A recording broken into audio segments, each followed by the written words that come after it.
Olá, meus amigos e mulheres desse Brasilzão. Tá um pouco frio hoje aqui no litoral de São Paulo. Tô com esse moletomzinho aqui verde fluorescente, um capuzinho meio brega, mas tá frio, né? Pra ficar em casa tá ótimo. E hoje quero falar sobre um assunto que para muitos é um desafio. Para muitas pessoas encaram isso como um desafio. Como vou conseguir sair da casa dos meus pais? Como vou ter minha liberdade de poder ter meu canto? Poder morar num lugar sem medo sabe, de passar por uma dificuldade. Nunca se sabe, né? Nunca se sabe o que pode acontecer. Mas como vou conseguir fazer isso sem, sem, sem passar por, sabe, por a vergonha de não conseguir? Alguns podem usar esse termo vergonha assim. Alguns sentem vergonha. Eu não acho ruim. Eu não acho ruim. Você de fato deveria se incomodar. Você é uma pessoa que mora com seus pais, com seus 20 e tantos anos, 30 e tantos anos, 40 e tantos anos, você deveria se incomodar. Eu me incomodei. Talvez você tenha uma boa relação com seus pais, ou eles precisam de você, ou vocês acham melhor um morar junto com o outro, mas de certa maneira a vida vai te cobrar isso, vai te pedir que você tenha a sua independência. Ou que você busque independência, mas não consegue, não acha uma solução. Eu vou contar para vocês um pouco da minha história, de como eu consegui fazer isso, e como eu cheguei nessa situação que eu tô hoje em dia. Hoje eu tenho 39 anos, moro sozinho, de aluguel, tenho meu próprio negócio, e como eu consegui me sentir confortável para fazer isso, sabe? Como me sentir seguro de falar, vou dar um passo na minha vida e vou ser dono do meu próprio nariz e ter a minha privacidade, tudo meu, ser independente completamente da minha família. Bom, eu aos 20 anos de idade, eu era um cara muito aventureiro, um cara muito sonhador, cheio de sonhos, expectativas, como todo mundo, como todo jovem. Então eu procurava empregos no qual eu podia estar trabalhando, viajando por aí. E eu consegui trabalhar a bordo de navio de cruzeiros, né? Eu moro aqui no litoral de São Paulo, próximo à cidade de Santos, né? Na cidade de Praia Grande. Então, aqui você tem agências que fazem esse tipo de... Fazia, né? Que é em 2010, 2008 no caso, que fazia esse tipo de embarque de tripulantes para trabalhar em navio de cruzeiro. Então, aos meus 20 anos, foi quando eu tive minha primeira independência, que eu saí da minha casa e fui sozinho para o mundo. Viver minhas experiências, trabalhar a bordo de navio de cruzeiros, sabe? Realmente você tá sozinho no mundo. Sozinho. Esse cara é eu aqui e o que eu sei da minha vida, aos 20 anos de idade, tava lá. E parece um pouco assustador no começo, de fato é, até porque eu tive que embarcar em um avião e ir para Itália para trabalhar a bordo de um navio de cruzeiros. Para um jovem que mal tinha saído da sua cidade, era uma mudança radical, uma vida, estilo de vida e visão de mundo, né? Então, enquanto eu estava a bordo, eu tinha uma independência, entre aspas, né? Não estava na casa dos meus pais, mas dependia de ter um emprego no navio para ainda ter a minha capacidade de ser livre no mundo, né? Você está preso num barco ainda. Tá livre no mundo, passeia pelo mundo inteiro, mas a casa não é sua, você não tem um lugar que você pode dizer, ó, eu moro ali. Ah, eu moro no barco. Quantos meses você tem que ir embora, o contrato acaba. Enfim, eu não queria levar essa vida a bordo como uma carreira para mim. É claro que eu aproveitei a vida viajando bastante, conheci o mundo inteiro que eu digo Europa, um pouco da África, né? Foi bem legal, uma ótima experiência de vida. Mas quando eu voltei pensando, eu quero fazer uma faculdade. Vocês já começam a ver mais ou menos onde começa a dar errado. Fazer uma faculdade, pensamento daquele de que tem que estudar, né? Mas talvez fazer uma faculdade, talvez se eu pudesse voltar atrás, não teria feito. E quando eu fiz essa faculdade, eu me formei justamente pela FATEC, né? Me formei em comércio exterior pela FATEC, nunca trabalhei na área, achava o salário ridiculamente baixo por aqui onde eu procurava as oportunidades, e nas melhores oportunidades eram muitos concorrentes, era bem difícil, então para concorrer. Então, aos meus 20 e poucos anos, 25 anos, eu na expectativa de conseguir um bom emprego, usando a minha experiência que eu tinha já internacional, trabalhava a bordo de navio de cruzeiros, tinha um pouco do inglês, um pouco do italiano, conseguia me comunicar bem nessas línguas, e não encontrava oportunidades boas, não tinha nada para fazer, E junto com isso, 2015, né, 16 ali, aquela crise que o Brasil entrou com o governo da Dilma, 13 bilhões e poucos desempregados aí, 13 milhões e poucos desempregados, né? O Brasil era um deles. Aí não conseguia arrumar emprego e, portanto, não tinha estabilidade para poder falar, agora eu vou conseguir me mover, mesmo com o diploma na mão, uma experiência, já ter saído de casa alguma vez. Opa, agora eu vou conseguir fazer as coisas que eu quero. Não foi como eu queria. Outra coisa que a gente tem que saber, a vida não brinca com a gente, cara. A vida não entrega tudo de presente pra gente. As coisas não são fáceis assim. Elas não são fáceis assim. Então, eu me vi de novo, tendo que recomeçar, buscar novos empregos, fiz concurso, passei com os concursos, mas em algumas etapas eu acabei não avançando.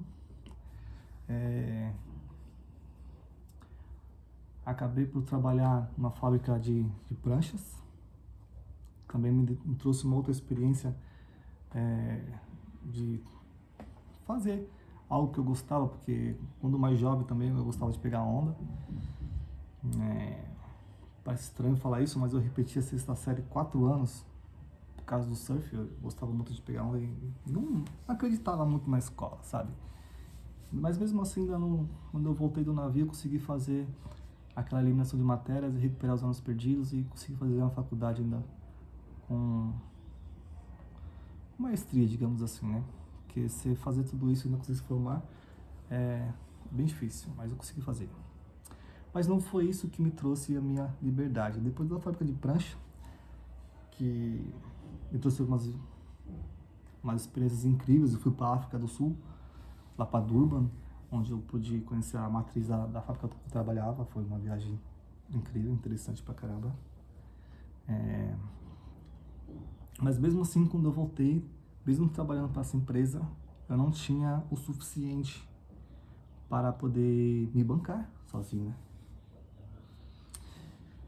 E também não é uma empresa que eu estava sentindo firmeza, que ia ficar ali. Então, se tem essa dificuldade de juntar um salário com um lugar que você se estabiliza, você não consegue se encontrar um lugar onde você consegue se encaixar e falar, aqui é meu ponto de partida. Então, eu não tinha encontrado isso ainda.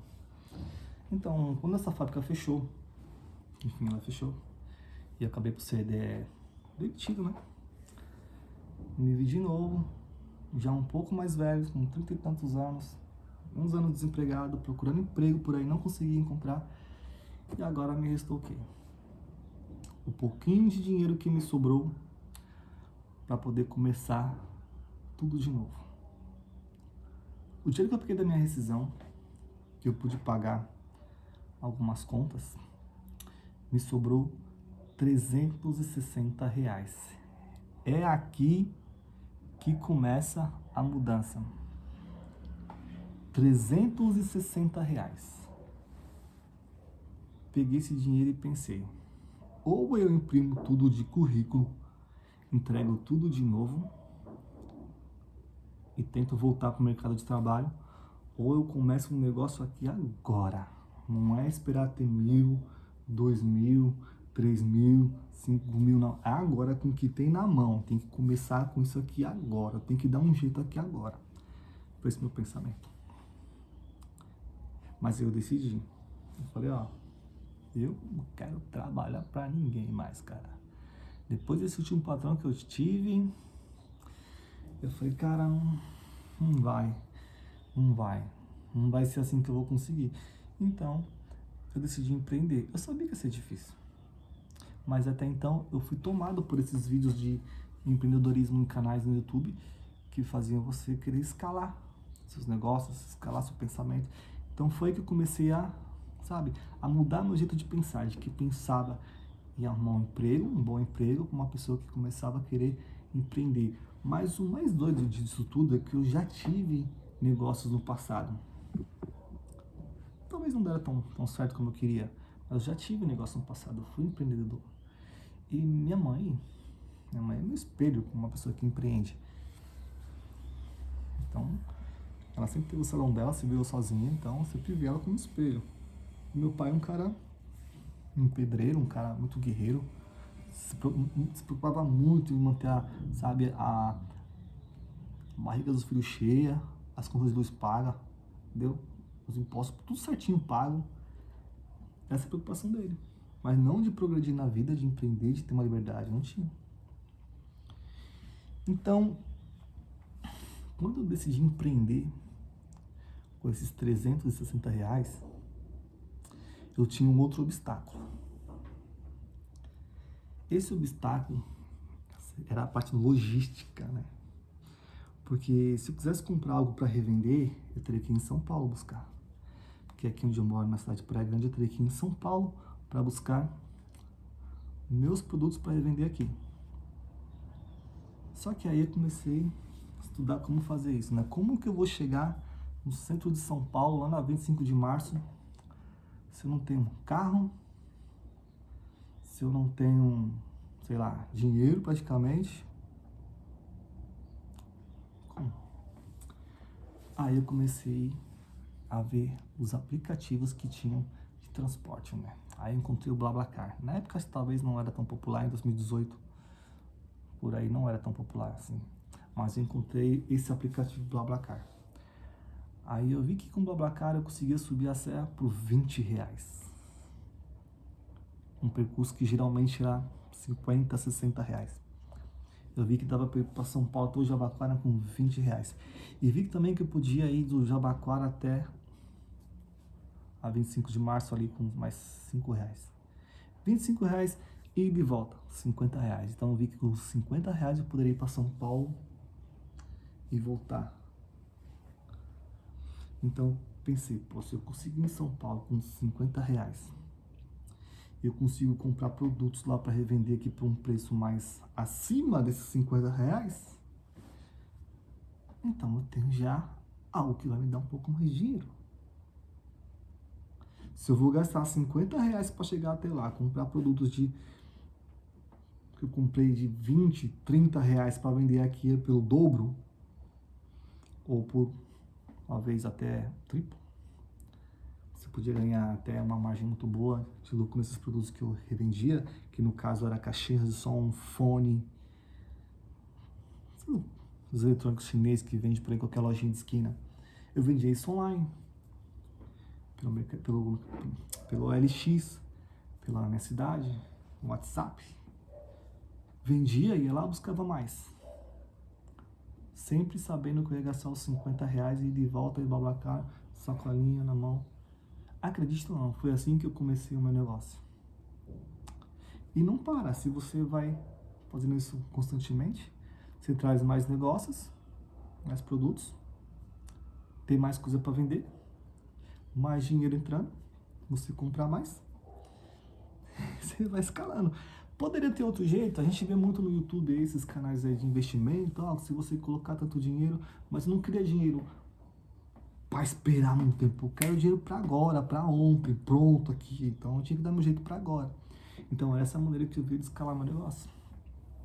Então eu comecei a vender mais online, até que eu tinha tanto produto, já tinha um capital que valia a pena abrir um pequeno comércio para vender além do online e vender também no físico. E aí, meu amigo, eu tive um ponto físico, vendi online, mas online que eu digo, nem online assim de Mercado Livre para longe, não, só aqui na minha cidade mesmo. Eu não entendia muito bem de como as vendas online funcionavam. Como falei, meu pensamento era de quem estava procurando um bom emprego, não queria empreender de novo, ou instalar aquele espírito empreendedor. E foi assim que eu consegui. Hoje eu tenho meu próprio negócio, minha loja de celulares, de produtos celulares, que você vê em todas as esquinas do Brasil, aí qualquer um você vê. E com isso eu vi que também tinha um outro mercado de conserto de celulares, que eu também podia aplicar, podia tentar fazer, e aprendi a fazer esse tipo de serviço, juntei com o que eu sabia, e isso garantiu a minha liberdade de, sabe, de poder ser uma pessoa independente, poder pagar um aluguel tranquilo, poder ir no mercado tranquilo, poder ter um carro, entendeu? Então, isso funciona para mim. Talvez seus obstáculos podem ser outros, quem sabe? Mas você tem que ter um jeito, mas você vai ter que olhar para sua dificuldade e falar qual que é o melhor passo que eu posso dar aqui nessa situação. E aí você vai se encontrando e por enquanto é isso. Eu quis mostrar um pouco do meu trajeto até aqui, de como eu cheguei até onde eu estou agora. Claro que foi de uma maneira bem resumida, que ao longo do tempo vamos conversar mais sobre essas minhas experiências, que você pode talvez estar sendo útil para você. E que seja um bom recomeço de quem esteja tentando sair da vida de CLT para empreender. Que esse vídeo te ajude em alguma coisa. E é isso aí. Pessoal, até a próxima. Um grande abraço. Vamos lá.